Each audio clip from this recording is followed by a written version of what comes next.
Assalamu alaikum everyone. Thank you so much for coming. Welcome to Tuesdays with Dr. T. So today I am a little more nervous than usual. Okay, so because I am going to be sharing very real, true, raw stuff that we have been through, we have gone through with Muhammad and his, journey. So I wanted to know if you guys are, here just to learn more about it and, share your own stuff as well, because I will be finding your comments and answering them as much as possible, weaving in and out.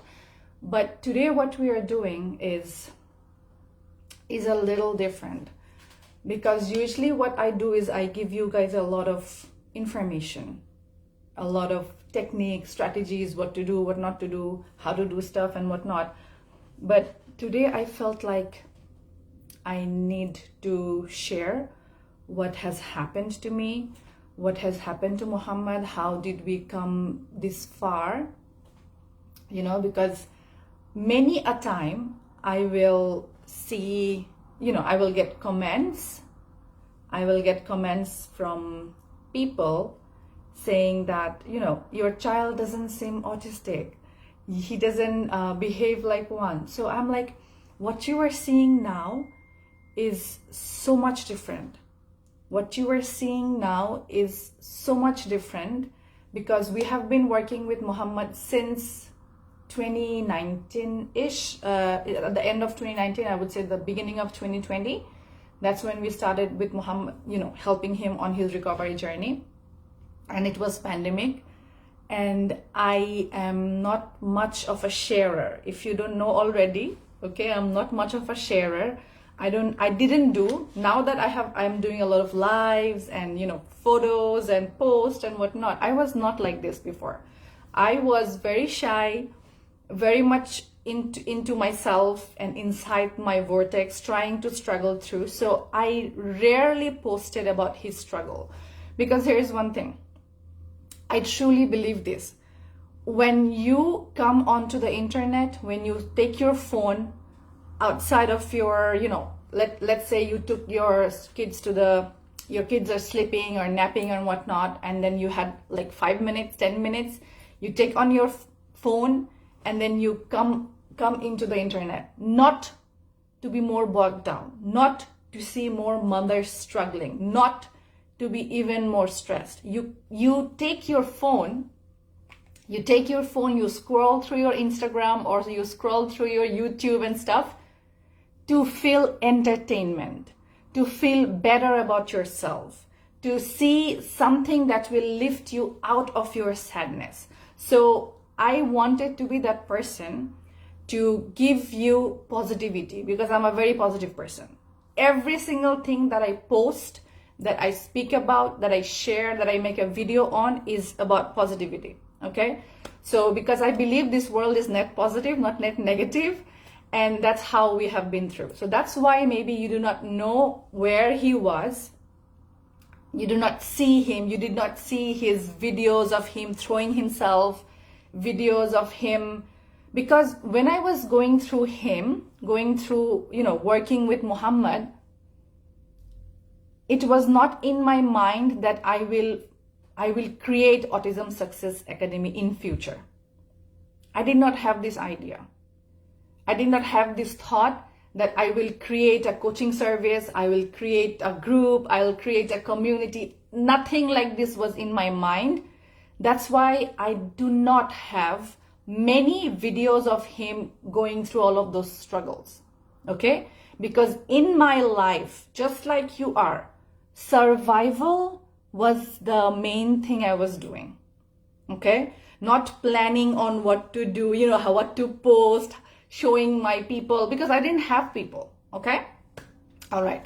So for today's topic, we are going to be sharing the true, real story of me and my son and our family, from where we were and where we are now, and what you can learn from all of those things, okay? So stay until the very end to learn all the main takeaways on how I learn things, because stories always are nice to hear. And if that story has like a good ending, like a win, like success, that's all the way better, right? So here's starting with a Hollywood style story, okay?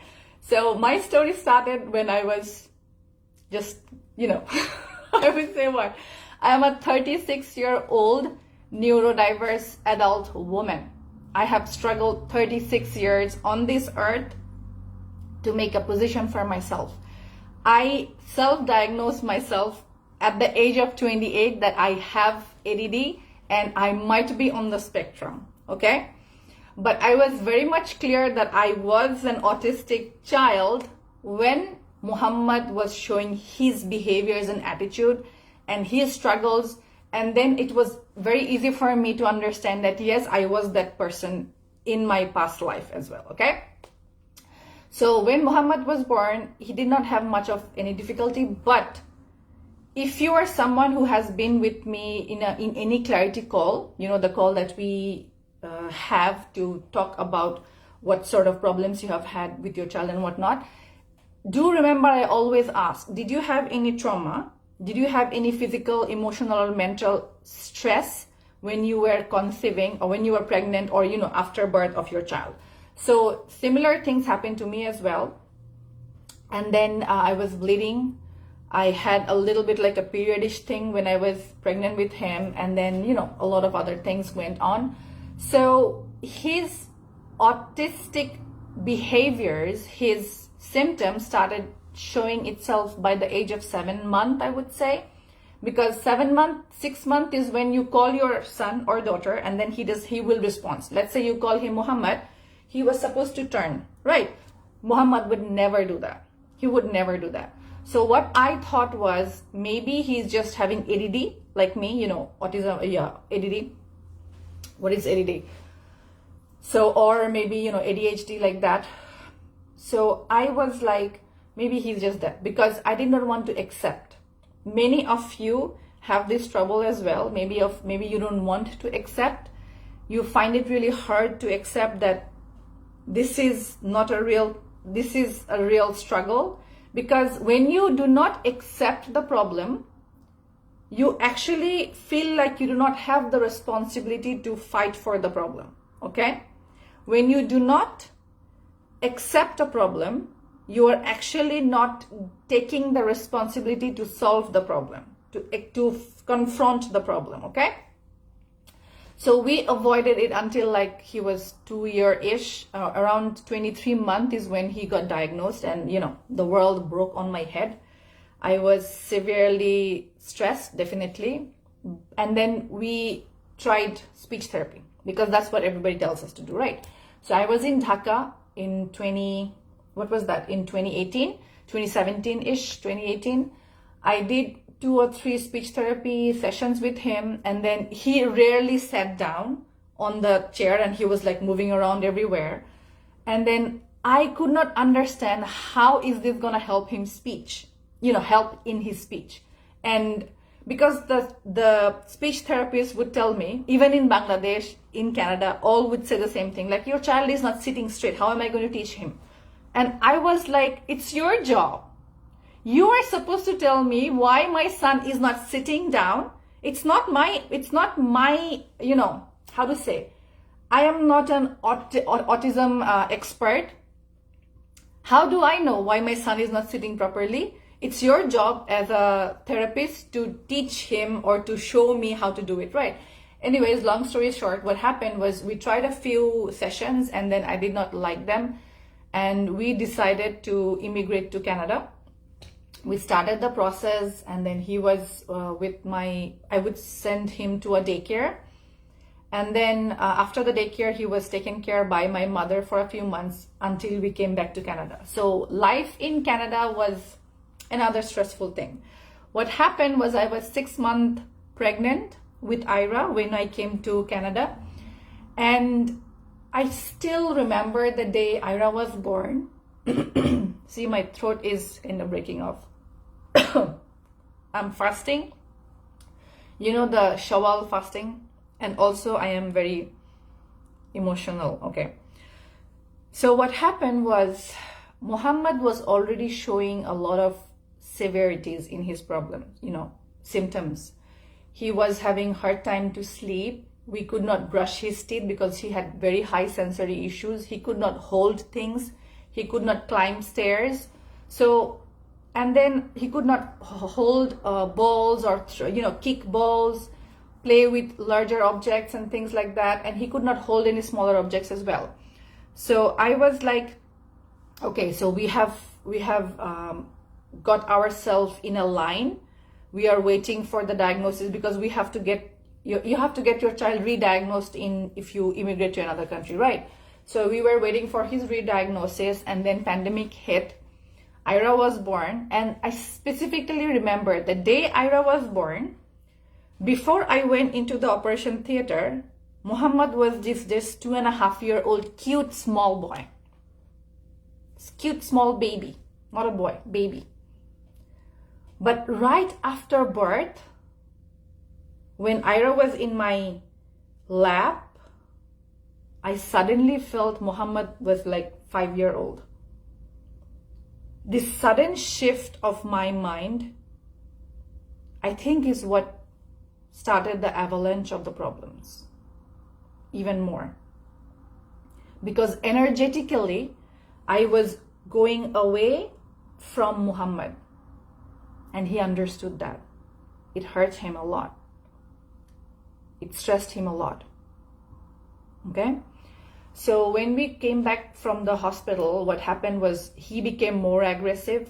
He would bang his head, which he didn't do previously that much. I would say he started banging his head, hurting himself. His head would have this huge, what is this thing called? Bumps, tumpa, okay? These bump things on his head. And then he would have like bruises all over his body.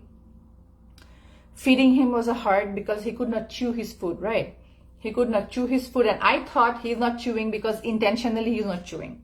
Just like many of you guys, we think our kids are intentionally behaving like this, intentionally not chewing, intentionally not sleeping, intentionally not speaking, intentionally not learning to poop. So I thought too that he's intentionally doing these things.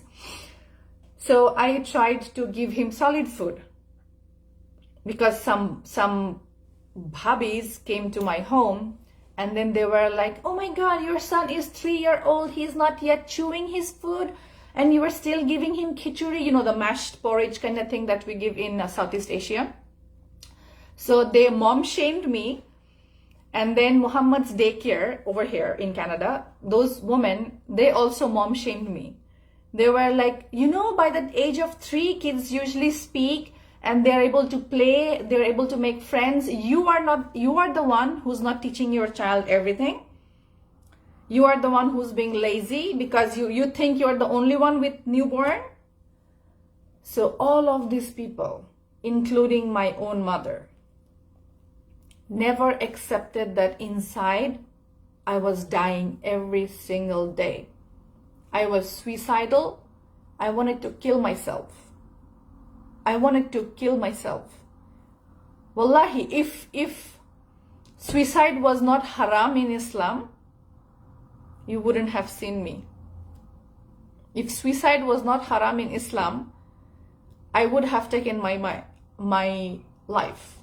So the deep depression, the deep anxiety, and then I myself was, clinically diagnosed with super anxious anxiety disorder and, suicidal thing. And I was threatened by my doctor that if you do not take these pills, and if you cannot come back to me and tell me that, you're not having suicidal thoughts in 1 month, then I will call the CPC, which is the government agency who takes the child away from parents if the parents cannot take care of the child. So I was threatened by the doctors that if I don't cure my depression by taking their medications and drugs in 1 month, then they will take my kids away from me. This is not Bangladesh, because in Bangladesh we don't have CPC. In Canada we have. So I was faced with this humongous task of keeping up a happy face all the time. So next time when I was talking to my doctor, I was like, yo, I'm fine. I'm doing this meditation. I am going on a walk. All of those were lie because I could not do meditation. I did not have the mindset that time to do all of those things. But I just put up a facade, put up a face so that they will not take my kids away from me. Even though I sometimes would say like, I want to leave them and run away. Please send me some hearts, some love to show me that I am not alone. I am not the only mother who felt like killing herself, who felt like leaving the child and running away. I cannot be the only mom, right? Show me some love. Let me know that I'm not alone. I can see a lot of people here, but I need some comments coming on. Please show me some support, okay? All right, so let's carry on. So at one day, what happened was I understood that I need to take the stance because my husband was not in that mindset yet, and he was not brought up in that way also. And plus, he's a man, right? And Southeast Asian dads are not as, they're like, you know, offhand kind of people. Okay, anyways. So I was like, I scored the internet because I was a very low income family member, right? I was very low income. I did not have much of money that time. So I could not buy courses. I could not buy books. So I got myself, you know, a library membership. I did, you know, Amazon, I had Amazon Prime membership. So what I would do was I would look through deals and everything and find used books. And I read over 50 plus psychology and self-help books, which really helped me a lot, okay?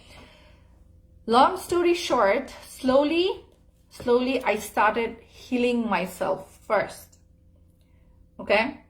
And then I moved on to doing a little bit of a detox myself. That's when I tried the elimination diet, which is what I teach you guys. And, you know, I share with you if you subscribe. So please subscribe to our newsletter.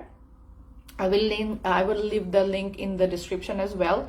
Please subscribe to that because every week I send a lot of my inner thoughts, which I do not share in public like this. It's just my personal journal, I would say, and personal way of talking to you one-on-one. So what I do is I did a detox on myself and I felt so good. And then I was like, hold on a second. When I went to the doctor and I, you know, a very big child developmental pediatrician in Canada, very old lady, I went to her, I asked her, okay, my son is a picky eater. He does not eat X, Y, and Z. He's always into, you know, white carbs, rice and wheat-based thing and milk and things like that. What can I feed him to develop his brain? And she said, honey, your child's autistic. It's a permanent condition. You cannot develop his brain. Oh my God, I get so angry when I speak about her. So she was like, he is autistic. You cannot do anything about it. You just accept it. And I was like, he's not eating healthy foods. What can I feed him? Because I think he has some sort of issues. He does not like foods. And then she was like, just keep him alive. I know if you are a repeat follower of mine, you know, I have said it many times already that she said this, keep him alive. That's what my highly educated, multiple degree holder child developmental pediatrician told me. And it did not ring any bell with me. Trust me, because I have started dieting and learning about food from the age of 13. When I was a teenager, I wanted to look sexy and hot and whatnot.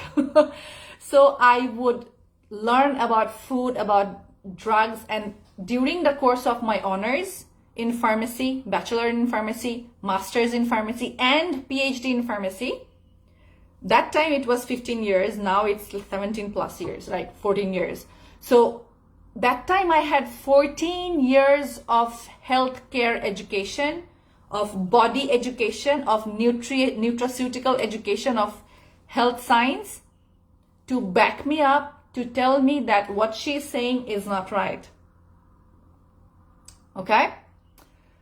So what I did was I started finding my own problem.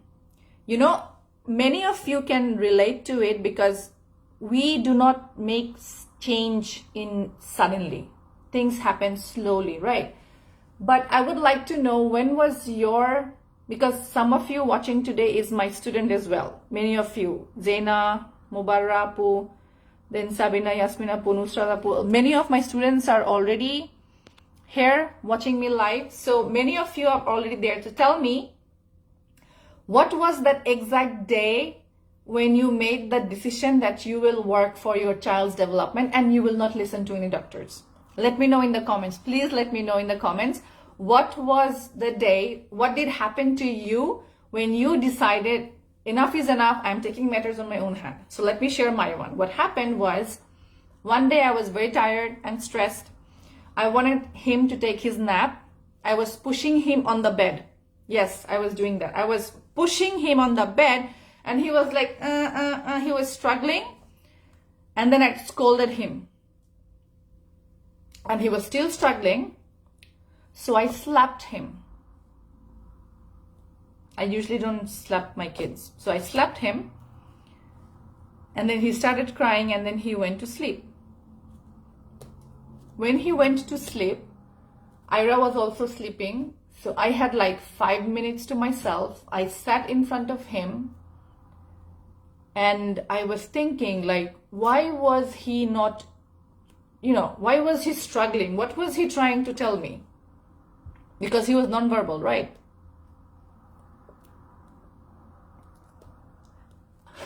I have said this many times, but still every single time it kind of hits me again, like fresh.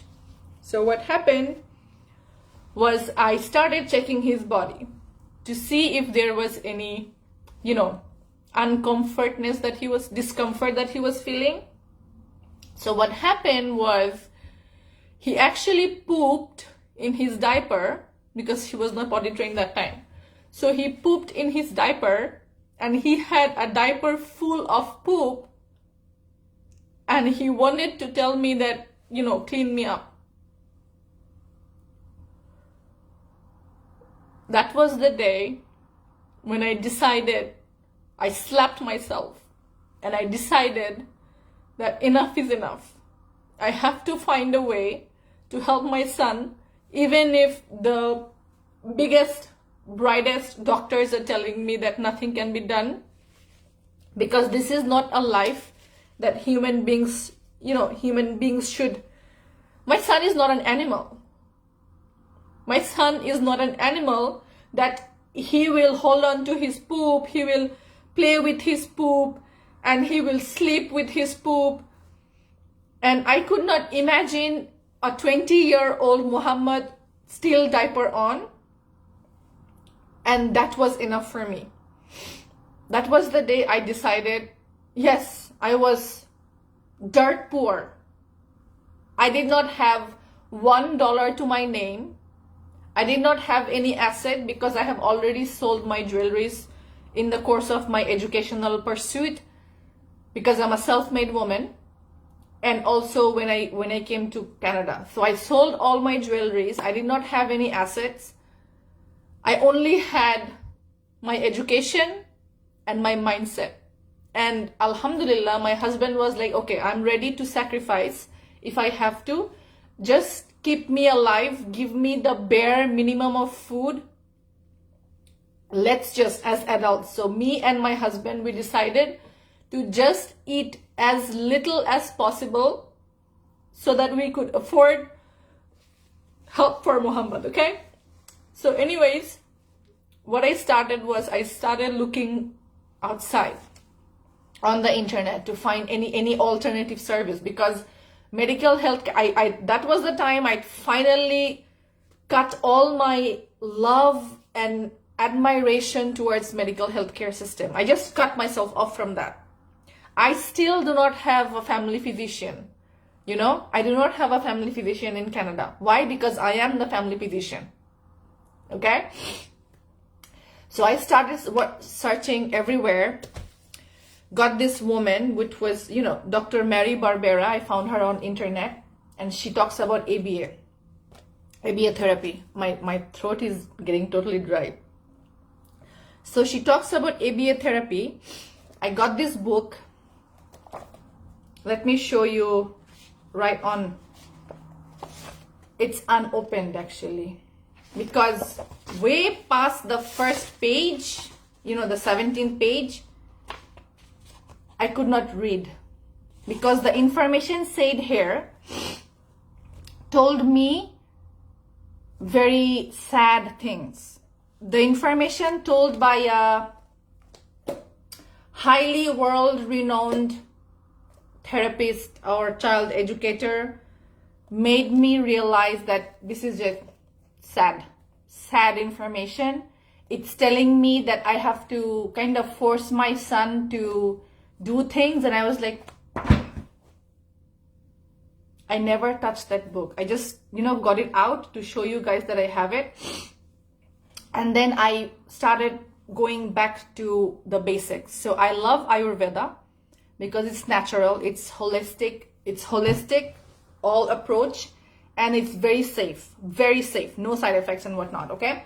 I myself do not like homeopathy because my mother gave me homeopathy for 28 years. It never did anything good for me. Made me suffer a lot because they were reluctant to take the necessary step to change certain things. They're like, homeopathy is the cheapest, doesn't have side effects, so just go take it. At the end, I had to go through surgeries to get rid of this problem, which could have been resolved way earlier. I did not have to suffer 28 years to avoid something because homeopathy was cheaper for my parents and easily accessible. Anyways, so many of us Southeast Asian parents do like that. We think, fine, let's find the cheapest option for our child and resolve it. But we actually forget how much pain the child actually is going through. And if you, as a human being, try your best to reduce pain of your child, you will be rewarded by Allah. You will be rewarded by God. Okay? All right. So I went all hell broke loose. I tried to find everything, and then I came across to Dr. Rama, Ayurvedic practitioner. He was in Australia. So I found him. I was very happy because he was the only person that time. He was the only person on the internet who was saying something positive about autism. Okay, that, if you change certain things, you can help your child to speak naturally and whatnot. So I got my appointment. He gave me like 5 Ayurvedic products and 3 additional supplements. So he gave me around 8 to 9 supplements for supplements and Ayurvedic, medicines for my son. And then I got them. I started working on them. So around 1 month-ish, he started showing a little bit of a progress, And then in my 1 month progress meeting with the doctor, I told him that, things are improving. So I was talking a little bit more about himself. And then he shared that many of the pediatric association in Australia is trying to ban him because he's saying autism can be helped, can be improved. Okay? So after our discussion, I got some medicines, second dose of medicine from him. I still did not get to pay him because right a few days after our communication, he was banned. His website was taken down. He was banned, he was blacklisted, and he was literally obliterated from the earth. And I got scared and I became alone. The only person who was showing a way was gone. Now it's just me and Allah. And I prayed to him. I started my tahajjud again. I'm like, oh my God, what can I do? So in one of our, communication, he told me try to learn a little bit about the GAPS diet. So I bought this book right after he went rogue. He went MIA. I bought this book and I read from head to toe. Okay, it's pretty big of a book. Okay, and then along with the Ayurvedic medications, I started changing his diet also. So while I was doing the changing of the diet part, I faced many problems. Because my son was sensory seeker, he had sensory issue. He was severely picky eater. And the book does not actually show you how to overcome the pickiness. It tells you to follow a food habit, which is very nice. It works 100%, but it does not tells you how to work with your picky eater. Okay? So I had to wear my scientist apron on and my pharmacist badge on, and then start finding ways how to reduce his sensory eating, pickiness, because I learned from my research that his sensory issues are what causing him the picky eating. And then I developed my own system, which is what I teach my students now. So after I was able to overcome his food, and then, slowly I had more improvements coming in, very slow here and there, not very regularly, but just enough for me to keep on, fighting this fight, keep on. I wrote some of the notes because sometimes I get distracted. I'm a neurodiverse, don't forget, okay? So I started changing the lifestyle slowly. I started changing the lifestyle part, removing toxics, removing plastics from our life, eating, giving him, healthy oils, not cooking in what are those things? Cooking in cast iron pans, making him drink better water, buying as little, non-organic produce as possible. But here's the thing. I did not have to go all organic, highly restrictive diet for a very long time, like many of the, many of the advocates in our arena says that, because I could not afford that much of organic food. So I was like, Allah, please help me, bless this food, increase the barakah of this food. I know it's not organic. I know this is halal. That's it. And it's made with love. It's made by a mother who is blessing this food with her love and all the positive energy. Please help my son, get rid of his problems. That was how, the dua, the positivity, the energy was what helped this non-organic food still help him. Another reason was the Ayurvedic, the Ayurvedic supplements. One of the supplement I still use. The others I do not use because I have found out that excess things is not actually my style. My style is simplicity. I follow only 4 to 5 supplements, and I vary the dosage depending on the age and the problem of the child. That's it. Because focusing on a lot of supplements actually is putting a lot of stress on your child's body, okay? So we have started seeing improvement with him. By 6 month-ish is when he uttered his first word, which was mom. By 8 month, it was very clearly calling me mom, okay? Calling me mom, like mom, like that, okay? And then around 1.5 year-ish is when he started saying broken sentences. Okay, so all throughout the time, because I knew from the books, I knew from all the stuff that I have studied, that it takes around 2 years for the brain to develop properly.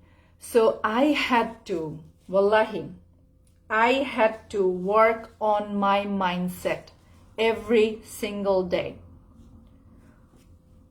My mindset being keeping positive, finding out my limiting beliefs and overcoming those, rewriting my mindset. It is very hard because we are taught many toxic beliefs as Southeast Asians, as Muslims, as girls, as mothers. We are taught many toxic beliefs which are totally causing you all, us all, to stay small.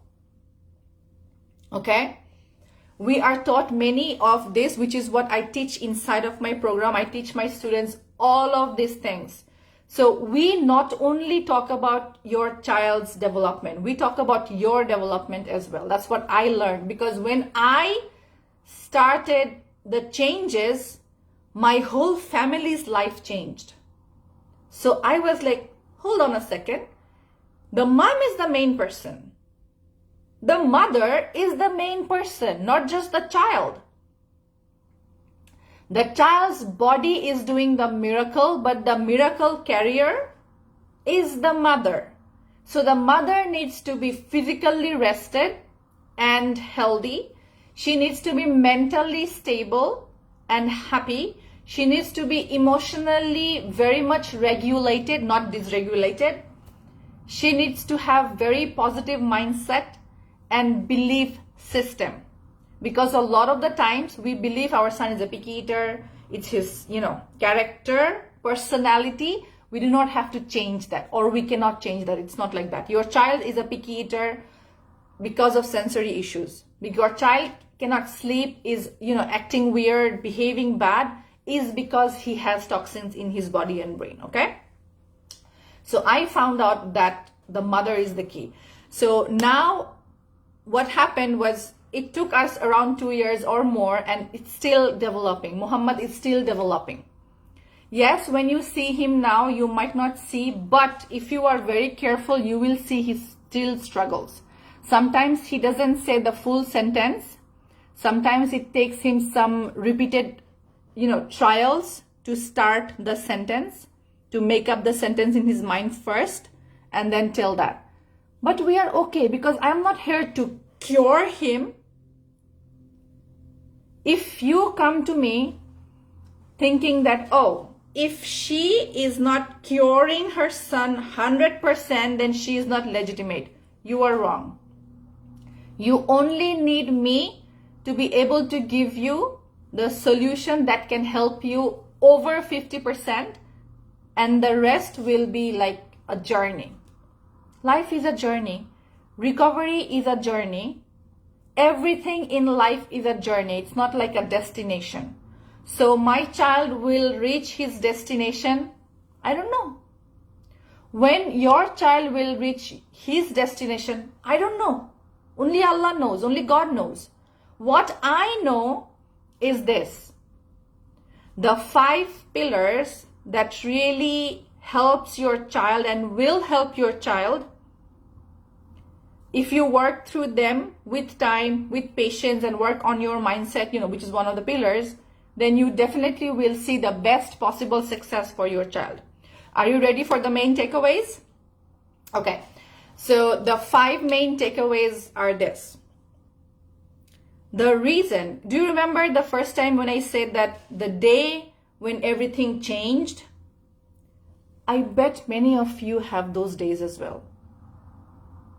But you might not be able to make the decision to invest your time, your heart, your money, your resources. Ask yourself why. What is that belief that's holding you back? My number 1 takeaway is the reason why my whole process was kind of like this, kind of smooth, I would say. And when I was working with many mothers, I was like, well, I am telling them the exact steps to follow, but then one mom is getting the result in 2 months, another mom is still struggling after 6 months. What's the difference? The difference was the mindset. The mothers who came to us 100% believing like, I'm not going to see anything else, I'm not going to read a single more blog, I'll just follow this mad woman on what she's saying and just see. Just take this 6 month like a vacation from world and just give everything, just pour everything I have into this program, this protocol, or whatever system, whatever you want to call, and see how it goes. That's the kind of a mother that I was, and that's the kind of a mother, if you are, or those of our students who are like that, they are the ones who start seeing results. So today, this morning, we had a mom from, one of our, because we have two groups. We have one group that's Bangla and then one group that's English. So there was this mom who showed her son eating on his own. Okay, I cannot show for a long time because of privacy issues. So the child is, just one last time, the child is eating food on his own, and she is with us just over a little over 1 month. She's with us just a little over 1 month. That's it. This child was very much hyperactive. He was always crying, very much agitated. He would, cry and then fall on the ground and then, like do all those cranky kind of things that kids does. And he was like that. But in around 1 month, the child is self-feeding himself. All of these things are actually very much possible for you as well. So the first takeaway from our story, from our real raw story, by the way, if anybody got offended by me crying, I'm sorry, but I couldn't just, manage. You cry when you say your struggles. We are humans. I do not accept that just because I'm a professional, I have to always be prim and proper. I like to be me, okay? And I know you guys like that as well. So the first thing that will make or break your success, your child's success, is your mindset, your belief system. So my mindset and belief system was already a little bit there because I did not believe that much in autism. Now I have proof that autism is like a diagnosis which is given to your child if your child is showing A to Z or anything in between, symptoms, anything in between this whole thing. That's it. When your child is not showing all of these symptoms or most of these symptoms, they will not diagnose your child with autism. So now tell me, is it a permanent condition? No. What is autism? It's nothing. It's just a diagnosis. You can let go of the diagnosis by following the proper protocol, okay? So the mindset piece is what we work very hard. We teach our students many modalities. I myself am getting certified. I spend over $15,000 on that, and I'm still spending. I'm still learning, and all of those tools I have distilled. I'm not teaching everything that I have learned because then you will become mad. What I am teaching is only the few things that will give you the best results. That's it. Because you do not have to learn everything. You do not have to follow every protocol. You only need to follow one thing, one step at a time. Okay? The second thing that we did was we went to the doctor, right? And then he gave some Ayurvedic medication, which is non-toxic, natural, 100% natural. So he gave some Ayurvedic medication which helped in the detoxification of Muhammad. And that gentle detoxification helped me see changes in him enough for me to be able to implement the next steps. Okay? And then he told me about the gaps, right? About the gaps book. And then I myself learned about I'll leave the links of everything. 30-day grain-free. I give this book PDF free to my students as well. So I learned many books and, stuff about it. Changed the diet. Found out the one that was working for him because only gaps might not be the perfect thing for you. I have heard and I have, read many of the comments that some mothers tried gaps and then they failed and they just lost faith in diet. The thing is, a diet will only work if the mindset piece is there. Number one. Number two, a diet will work if the diet is addressing the problem of your child's particular problem. So if you are trying gaps on your own at home, you might not have the enough knowledge to find the exact problem your child is having. So I would say try a little bit, but don't try to be, what's the best word other than stingy? I don't know. Okay. Invest in courses. If not me, because I'm a little expensive, but worth it. If not me, find courses, find person, find naturopath, find alternative, find a professional that can guide you properly, because you need professional guidance. Recovery from autism is not a DIY job. I am a pharmacist. I am also, certified, I would say, like trauma healer, getting my certification, okay? And also a neurodiverse adult. But I still would seek professional help for myself, and I seeked professional help for Muhammad, because I am not everything, and I do not have to be everything. I do not have to be everything, do everything, because trying to be everything, do everything, and save every single penny will make you even more poor in the long run. Why? Because inexpensive solutions are more expensive in the long run.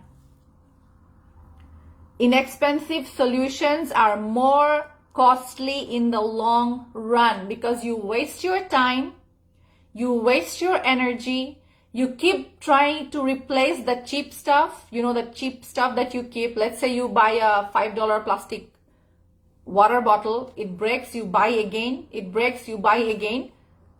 By 1 year, you actually spend way more than you would have bought a $30 Stanley dabba. Okay? So because we are like, no, that's expensive, this is cheaper, let me buy this one. But at the long run, we usually spend more in the cheaper options, okay? All right, so the third thing was the diet. The fourth is I learned a lot about toxins, about natural way of removing toxins from the body, from our environment. I learned to find non-toxic alternative to, dish soap, body soap, skincare products, and laundry products and cleaning things and whatnot. I made a lot of things on my own. So all of those things help. That's what the lifestyle piece is. And that's what I teach as the fourth pillar. And the fifth, last pillar was need-based parenting. So need-based parenting is, I did not know it then. I had to give it a name so that I can teach you guys properly. I loved and accepted Muhammad 100%. 100%. The only person in the world who accepted all of him was me. No one else. Was only me. But I did not accept his struggles. I worked for them. I helped him overcome those struggles. So you accepting your child also means taking the responsibility to helping him.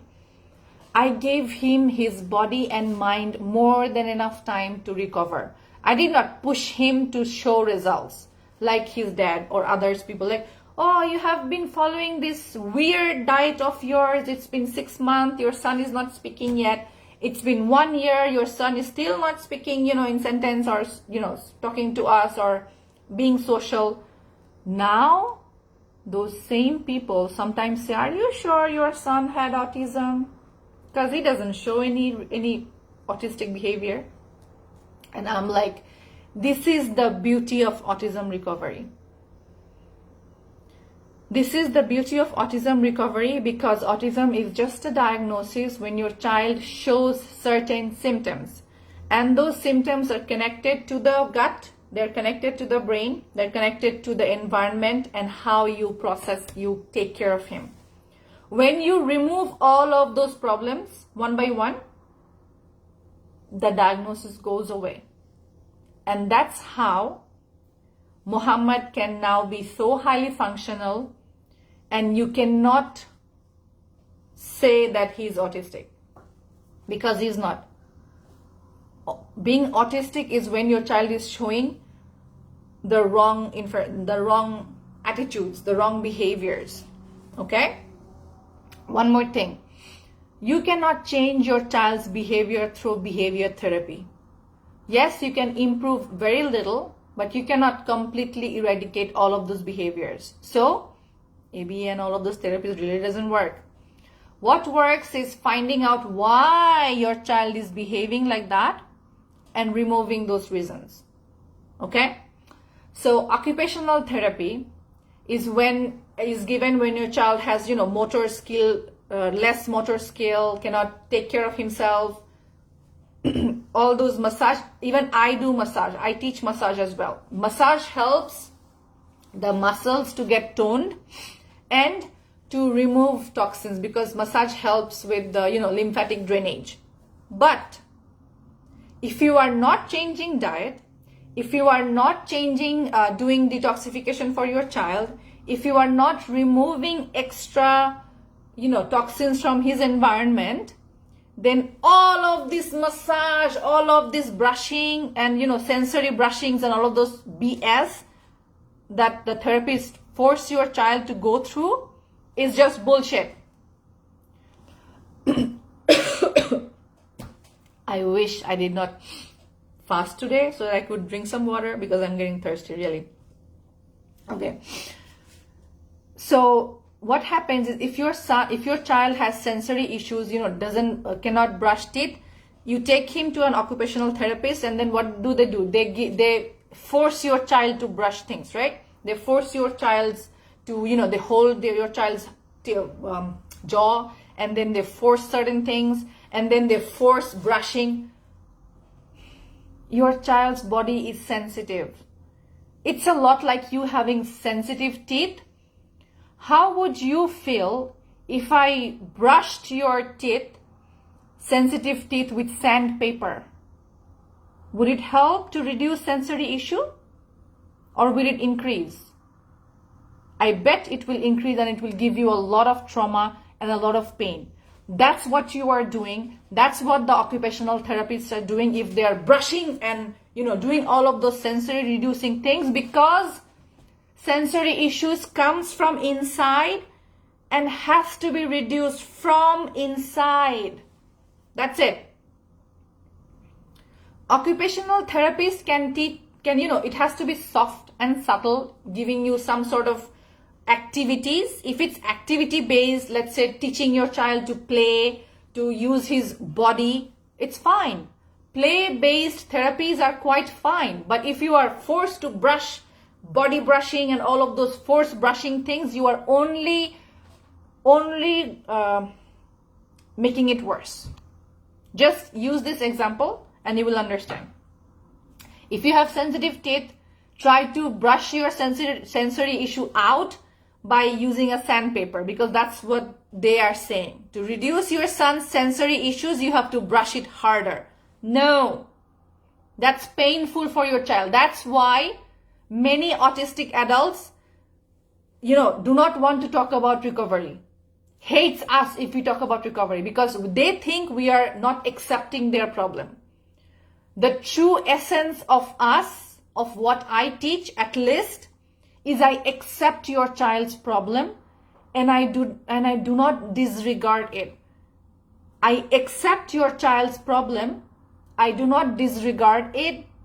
I try to find out, going inside the body, why your child is having sensory issues, why your child cannot speak, why he is having meltdown, why he is banging his head, and we solve that. Yes, it will take some time and you have to be patient. Nothing comes in the world without working, okay?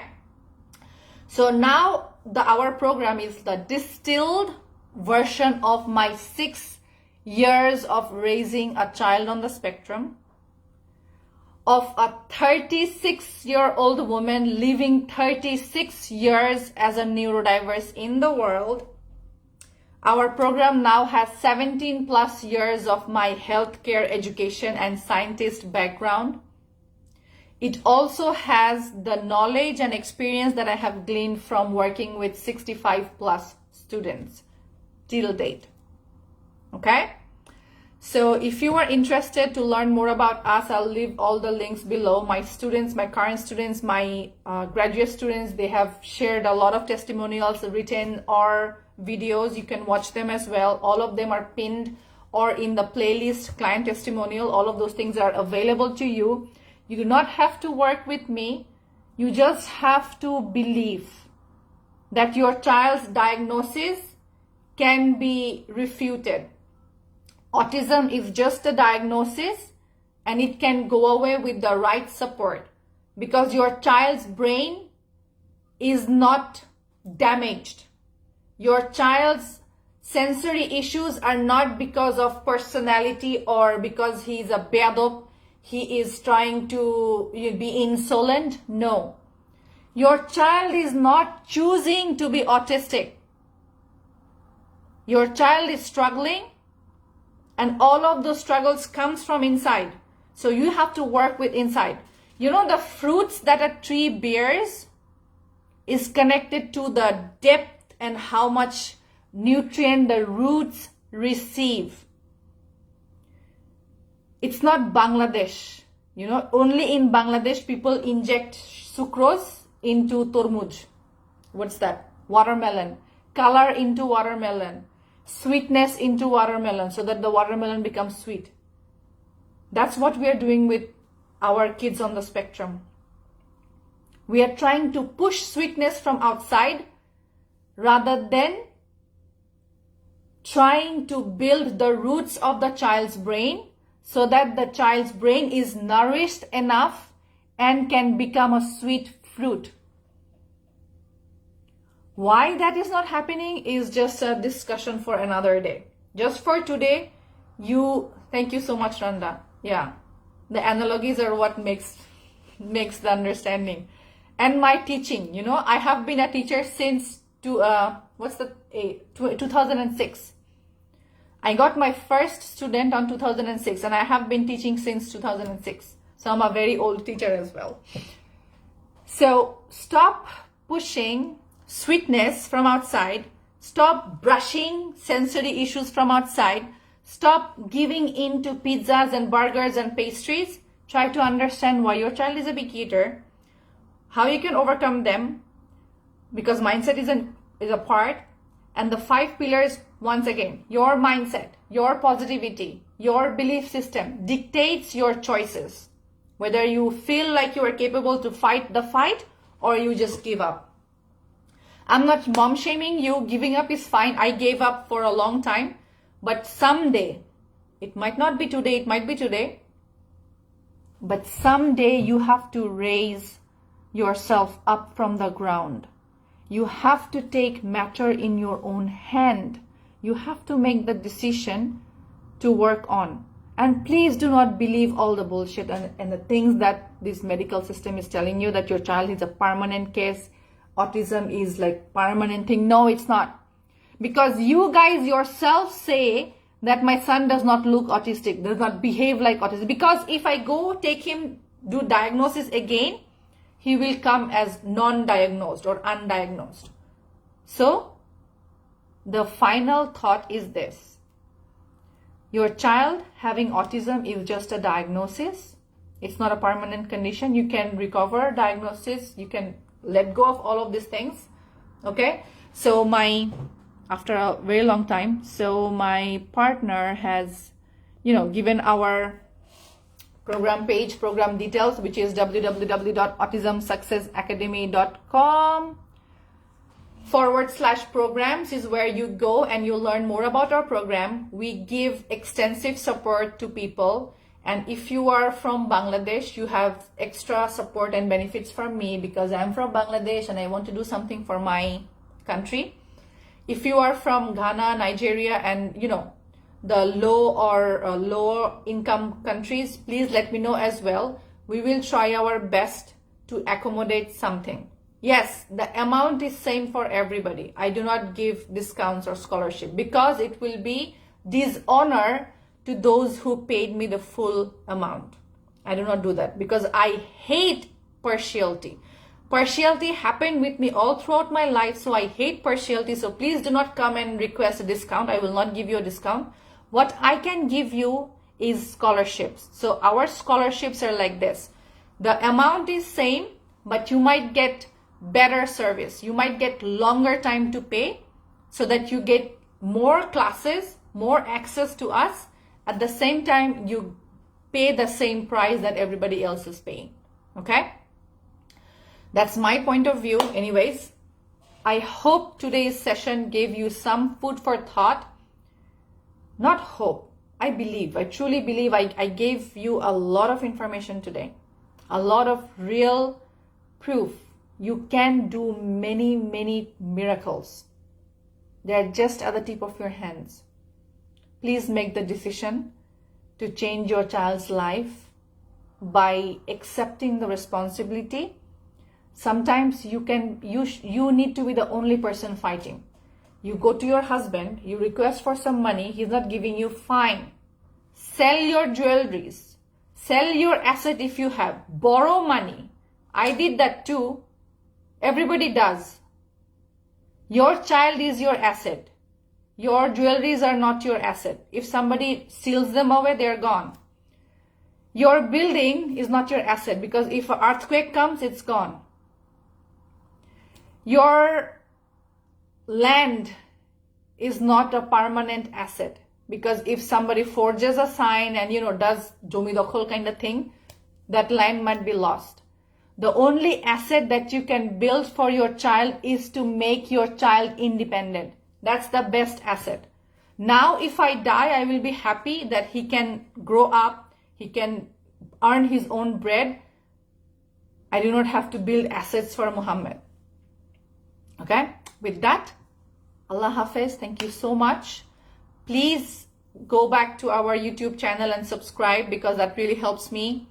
Subscribe to our newsletter as well because that gives me an opportunity to talk to you, to be in your surface because Facebook is not my property. I am renting Facebook's property to come in live and show you stuff. If Facebook bans me or reports me or blocks my account, I will lose access to you. You will lose more. You will lose access to me. Okay? So make sure that you go subscribe to our the newsletter as well, and I'll see you in the next one. Allah Hafiz. Bye.